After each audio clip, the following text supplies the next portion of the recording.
News 24 घडामोडी, श्वास चालू घडामोडींचा। आरोपींना फाशी द्या, परदेशी कुटुंबियांनी हंबरडा फोडला। आमदार संग्राम जगताप पोलीस अधीक्षक कार्यालयात दाखल। अहिल्यानगरच्या मुकुंदनगर हल्ला प्रकरणाने आता संतापाचा उद्रेक झाला आहे। महानगरपालिकेचे कंत्राटी कर्मचारी धीरज परदेशी यांच्यावर झालेल्या प्राणघातक हल्ल्याला 24 तास उलटूनही आरोपींना अटक न झाल्याने परदेशी कुटुंबीय आणि समाज बांधव आक्रमक झाले आहेत। आरोपींना फाशी द्या, आमचा मुलगा मृत्यूशी झुंजतोय असा हंबरडा फोडत कुटुंबियांनी पोलीस प्रशासनाकडे तातडीने कठोर कारवाईची मागणी केली। दरम्यान या प्रकरणाची गंभीर दखल घेत आमदार संग्राम जगताप थेट जिल्हा पोलीस अधीक्षक कार्यालयात दाखल झाले। आरोपींच्या अटकेसह तपासाबाबत पोलिसांशी चर्चा करण्यात आली। जखमी धीरज परदेशी यांच्यावर खासगी रुग्णालयात उपचार सुरू असून त्यांची प्रकृती गंभीर असल्याची माहिती आहे। दरम्यान पोलीस अधीक्षक मुमक्का सुदर्शन यांनी कुटुंबियांशी चर्चा करून आरोपींना लवकरच जेरबंद करण्याचे आश्वासन दिले आहे। आता आरोपी कधी अटकेत येतात आणि त्यांच्यावर कठोर कारवाई कधी होते याकडे संपूर्ण अहिल्यानगरचे लक्ष लागले आहे। माझ्या नवऱ्याची चुकी नसताना माझा नवरा आज अशा अवस्थेत पडलाय।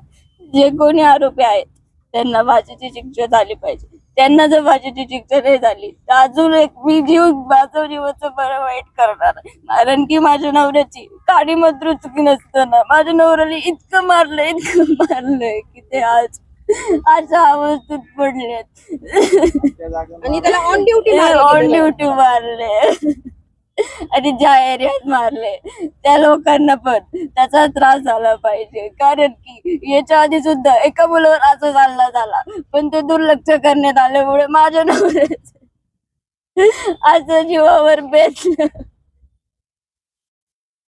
काल जो संध्याकाळच्या वेळेस जो आमचा समाज बांधव धीरज कचूर सिंग परदेशी भिंगार निवासी यांच्यावरती जे तो पालिकेत कामाला असताना जो निंदनीय प्रकार झाला, जी त्याच्यावरती जी अमानुष मारहाण झाली त्या ठिकाणी व तो सध्या मृत्यूशी झुंज देत आहे, त्याची परिस्थिती अत्यंत बिकट आहे।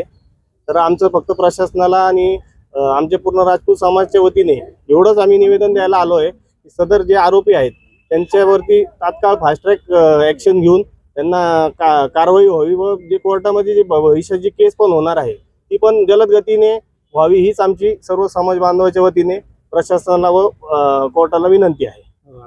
SP साहेबांनी सांगितलं आहे की त्यांचं पुरेपूर प्रयत्न चालू आहे आणि लवकरात लवकर त्यांचं म्हणणं आहे की आरोपी आपल्याला ताब्यात येतील म्हणून। अशाच बातम्यांचा आढावा घेण्यासाठी आजच आपल्या YouTube चॅनलला सबस्क्राईब करा। बातमी आवडल्यास लाईक करा आणि इतरांपर्यंत शेअर करा।